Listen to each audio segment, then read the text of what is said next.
الحمد لله حمدا كثيرا طيبا مباركا فيه كما يحب ربنا ويرضى. الحمد لله الذي تغمدنا برحمته فجعلنا مسلمين. الحمد لله الذي جعل لنا القرآن والسنة منارا للهدى والرحمة، ونرجوه رحمة تعمنا ولا نطمع في سواها بدلا، ونسأله العافية فيما هو آت والعفو عما قد حصل. وطوبى لمن بعث رحمة للعالمين وهو في الآخرة خير شافع. اللهم صل وسلم وبارك عليه ما دام للنجوم مغارب ومطالع. أخواتي الفاضلات، إخواني الأعزاء، شبابنا الأكارم، عنوان خطبتنا اليوم هذا الوباء كوفيد-19 والرحمة العالمية. ما يميز هذا الوباء هذه المسافة التي تفصل بين الناس، تفصل بيننا في المساجد، تفصل بيننا في وسائل النقل، تفصل بيننا في الشغل، تفصل بيننا في كل مكان تقريبا. إنسانيا هذا ابتلاء صعب وشديد على النفس، فالإنسان مدني بالطبع ويحتاج إلى أن يصافح، ويحتاج أحيانا حسب الأعراف إلى أن يعانق. لماذا؟ لأن الإنسان كما يحتاج إلى الغذاء المادي يحتاج إلى غذاء الروح، والمحبة غذاء للروح، والأخوة غذاء للروح. كما لا يستطيع الإنسان أن يعيش بلا ماء ولا هواء ولا غذاء، لا يستطيع أن يعيش وحده. وأثبتت الدراسات أن الطفل الصغير الذي يعزل عن الأطفال ويعيش يموت. فالأخوة حاجة كالهواء والماء، ويحتاج الإنسان إلى أن يعبر عنها بالتواصل الجسدي والاحتكاك. فمن ثمة هذا ابتلاء شديد على النفس، ولكن قواعد الصحة وقواعد الإسلام تفرض علينا احترام هذه المسافة. يظل هذا ابتلاء شديد على النفس، ولكنه يثير فينا هذا السؤال: ما هي الحكمة الإلهية من هذه المسافة؟ لماذا الله فرض علينا بطريقة أو أخرى هذه المسافة؟ إنها على عكس ما نراه في عالم الظاهر دعوة إلى التقارب، ونداء إلى وحدة القلوب، وإنذار إلى أن الإنسانية تحتاج إلى مزيد من الرحمة والأخوة والمحبة. فسبحانه عز وجل ابتلانا بتباعد جسدي ليقرب بين قلوبنا، ولكن هذه المسافة تفصل الأفراد وتفصل المجتمعات وتغلق الحدود. فمن ثمة هي دعوة لا إلى وحدة المسلمين فقط، ولكن إلى وحدة البشرية جمعاء. تسمعون كلمة عجيبة: احترام التباعد الاجتماعي. هو ليس تباعد اجتماعي، هو تباعد جسدي، ليس اجتماعي. بالعكس، هو تقارب اجتماعي، ظاهره تباعد جسدي، فهو شر في ظاهره خير في باطنه، سلب في ظاهره عطاء في باطنه. فالله عز وجل يسلب منا هذا التواصل الجسدي ليؤلف بين القلوب. الإنسانية تحتاج إلى المحبة وإلى الأخوة. الرسالة واضحة. ونحتاج إلى أن نسير جميعا وبعدل ومساواة نحو راحة الجميع ونحو سعادة الجميع. والمسلم خاصة مسؤول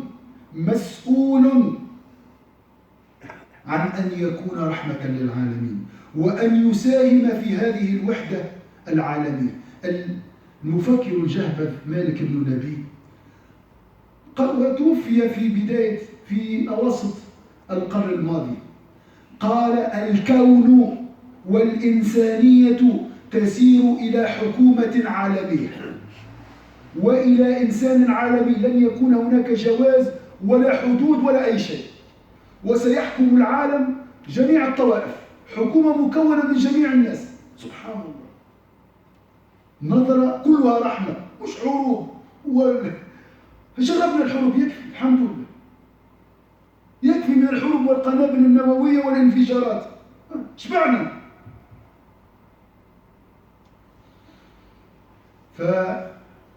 فستعم الرحمة إن شاء الله.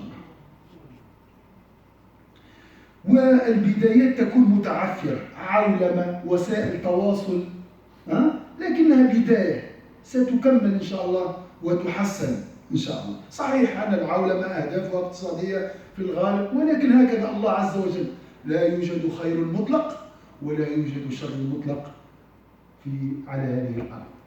الجنة خير مطلق والنار شر مطلق. فهي دعوة في الحقيقة، ما يحدث الآن من تباعد هي دعوة إلى أن نعود على بدء، كما قال الله عز وجل: يا أيها الناس، يا أيها المسلمين، اتقوا ربكم الذي خلقكم من نفس واحدة. نعود إلى الوحدة الأولى.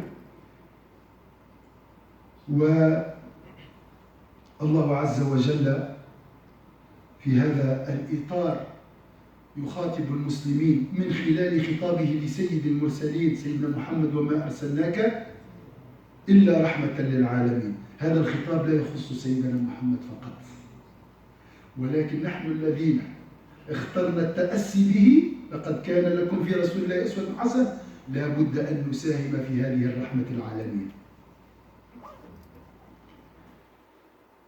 فكل مسلم من طرفه مسؤول على أن يبث وينشر هذه الرحمة للعالمين. فالرحمة مسؤولية كل إنسان، والرحمة هي التي تؤلف بين القلوب.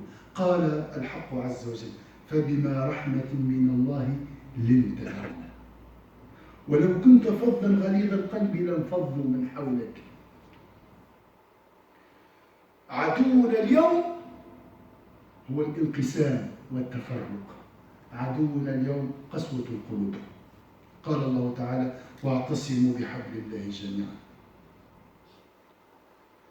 صحيح هذا ابتلاء شديد ولا ندري كم يدوم، فالأمر بيد الله، ولكن يمكن أن نستثمره إيجابيا حين نجعله وسيلة للوصول إلى الوحدة الإنسانية والوحدة الكونية. والأمر وبدأ الأمر وبدأ التغيير. لو لاحظتم قبل نقول اللهم اشف المسلمين في أدعيتنا وعلى المنابر، الآن ماذا نقول؟ اللهم اشف جميع الناس، اللهم ارفع الوباء عن جميع الناس، مش ارفع الوباء عن المسلمين. بدأ هذه الوحدة القلبية بين الناس التي تسبق الوحدة الجسدية.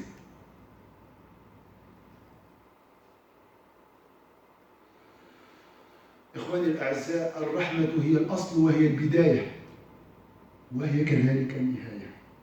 فالجنة رحمة، والبداية بسم الله الرحمن الرحيم، وما بينهما ورحمتي وسعت كل شيء. البداية بسم الله الرحمن الرحيم، النهاية الجنة. رحمة سميت رحمة في القرآن، وما بينهما الآن ورحمتي وسعت كل شيء. تقول هذا الكلام طباوي، وكان كلام مثالي، وكلام شاعري، وكلام خطب منمق على المنابر، لكن الواقع غير ذلك. صح ولا لا؟ حروب هنا، مجاعات هنا، انفجارات هنا، طلاق. نعم صحيح. وماذا أستطيع أن أفعل أنا في هذه النار الملتهبة في كل مكان؟ صح؟ قصة هندية أمريكية، أسطورة في الحقيقة، أسطورة حكاية. تقول شبت نار في غابة وأتت على الغابة كلها، فرت جميع الحيوانات إلا عصفور واحد وجد نهرا أو بحيرة، فماذا يصنع؟ يذهب إلى منبع الماء هذا، يأخذ بمنقاره الصغير قطرات ويأتي فوق النار ليطفئها. اجتمعت عليه الحيوانات، قالوا ماذا تصنع؟ أنت مجنون؟ أتظن أنك قادر أن تطفئ النار بقطرات من الماء؟ قال هذا كل ما أستطيع فعله. 7 ملايين، لو كان كل واحد يأخذ قطرة من الماء ليطفئ هذه النار من المجاعات والهموم، سيصبح هذا العالم. إخواننا في لبنان يعانون، أصابهم بلاء شديد. نسبة الفقر في لبنان تتجاوز 50%، نسبة البطالة 35%. 100 إنسان قضوا نحبهم في هذه وأكثر، ربما الآن النسبة تزداد، و6000 جريح. فمساهمتكم إن شاء الله سيكون هناك يعني تبرع، المسجد يعد إن شاء الله تبرعا لإخواننا هناك. وأكثر ناس متضررين في هذه الأزمة هم أهل المخيمات، يعني لاجئون فقر، بطالة، كوفيد، جاءهم هذا الابتلاء. فمن غايات الابتلاء أن يؤلف الله بين قلوب الفقراء والأغنياء، ويجمع بيننا ويسوي بيننا. فنسأل الله عز وجل أن نكون رحمة للعالمين. أقول ما تسمعون وأستغفر الله لي ولكم من كل ذنب فاستغفروه إنه هو الغفور الرحيم.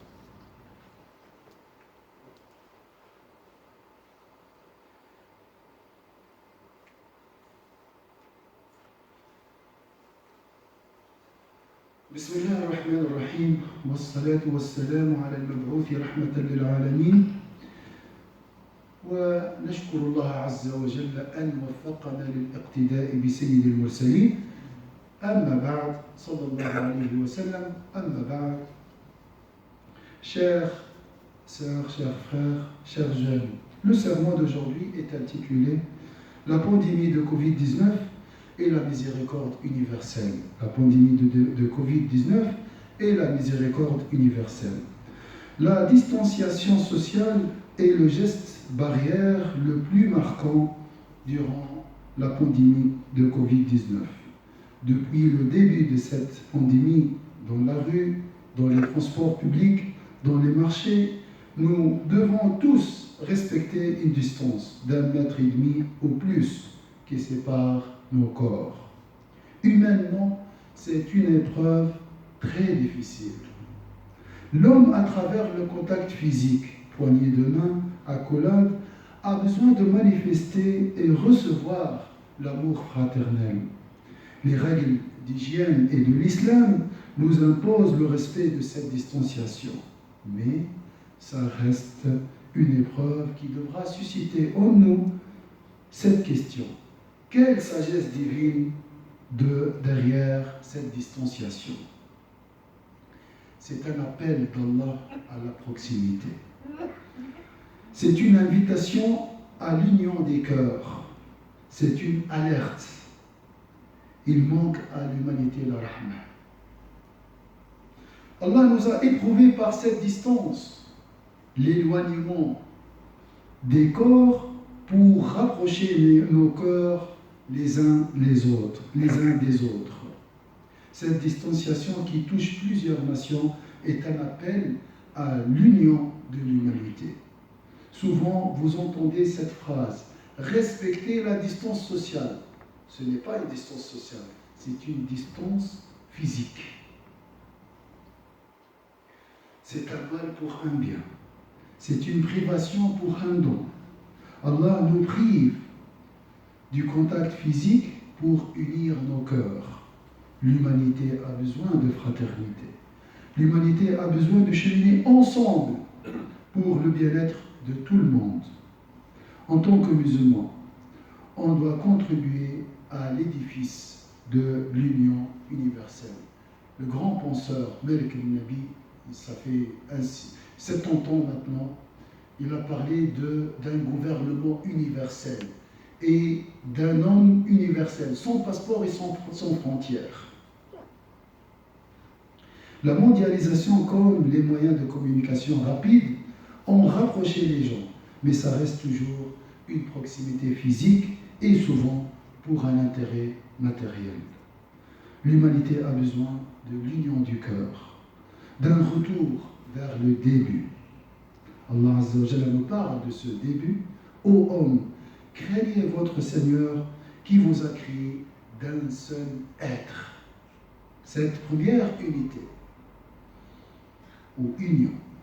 Le bien-être de l'humanité devrait être le souci de tout être humain sur cette terre. Allah Azza wa Jalla dit, et concernant Sayyidina Muhammad sallallahu alayhi wa sallam, l'idéal humain, et nous t'avons envoyé comme miséricorde pour l'univers. Mais Sayyidina Muhammad sallallahu alayhi wa sallam est un modèle excellent à suivre. Donc, chaque musulman, et je dis même chaque être humain, de sa position, doit répandre la rahma. La rahma est la responsabilité de tout être humain. La rahma, c'est la rahma qui peut unir les cœurs. C'est la rahma qui peut unir les cœurs. Allah Azza wa Jalla dit dans le Coran, c'est par quelque miséricorde de la part d'Allah que tu, Muhammad sallallahu alayhi wa sallam, as été si doux envers eux. Mais si tu étais rude au cœur dur, il se serait enfui de ton entourage. La division est un ennemi. La dureté du cœur est un ennemi. Allah Azza wa Jalla dit dans le Coran, et cramponnez-vous tous au habl, le câble d'Allah Azza wa Jalla, et ne soyez pas divisés. C'est vrai, cette pandémie est une épreuve, mais si on la tourne positivement, elle peut contribuer à l'union de l'humanité. Et ça commence. Dans le Torah aujourd'hui, sur le Member, nous demandons la guérison pour tout être humain. Avant, on demande toujours la guérison pour les musulmans. Cette pandémie peut nous unir. C'est la rahma qui unit les cœurs. Au début, il y avait la rahma. Le premier verset du Coran, au nom d'Allah, le miséricordieux, le tout miséricordieux. La fin, c'est la rahma. Le paradis est appelé rahma. Et entre deux, entre le début et la fin, Allah nous a dit, et ma miséricorde embrasse toutes choses. Donc, au début, la rahma, à la fin, la rahma, et au milieu, la rahma. Tu me diras, et toutes ces guerres, cette famine, ces conflits, on peut les régler par la rahma et individuellement. Qu'est-ce que je peux faire en tant qu'individu parmi 7 milliards d'hommes et des femmes qui peuplent cet univers? Écoute cette histoire ou cette légende. Colibri tire son nom d'une légende amérindienne, racontée par Pierre Rabhi, son fondateur. Un jour, dit la légende, il y a eu un immense incendie de forêt. Tous les animaux terrifiés, atterrés, observaient impuissants le désastre. Seul le petit colibri s'activait, allant chercher quelques gouttes avec son bec pour les jeter sur le feu. Après un moment, le tatou, agacé par cette agitation dérisoire, lui dit, « Colibri, tu n'es pas fou? Ce n'est pas avec ces gouttes d'eau que tu vas éteindre le feu. » Et le colibri lui répondit, « Je le sais, mais je fais ma part. » Œuvrez pour répandre la rahma. Et ne vous désespérez pas de la miséricorde d'Allah Azza wa Jal.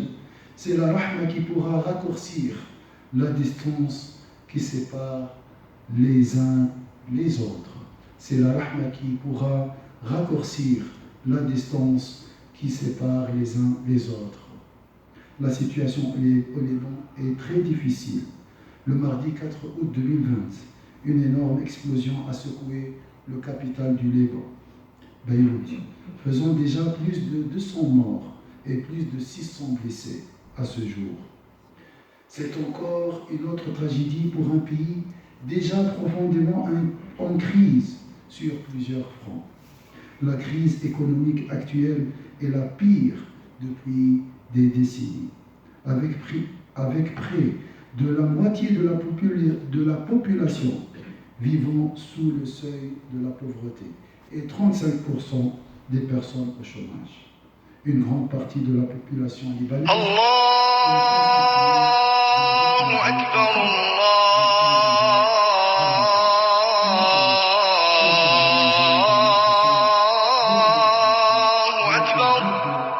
et chacun essaye de faire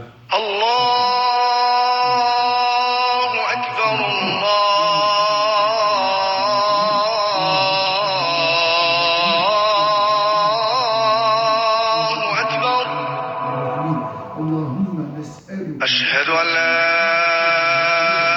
إله إلا الله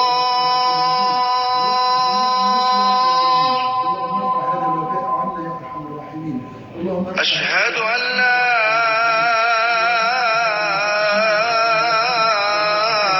إله إلا الله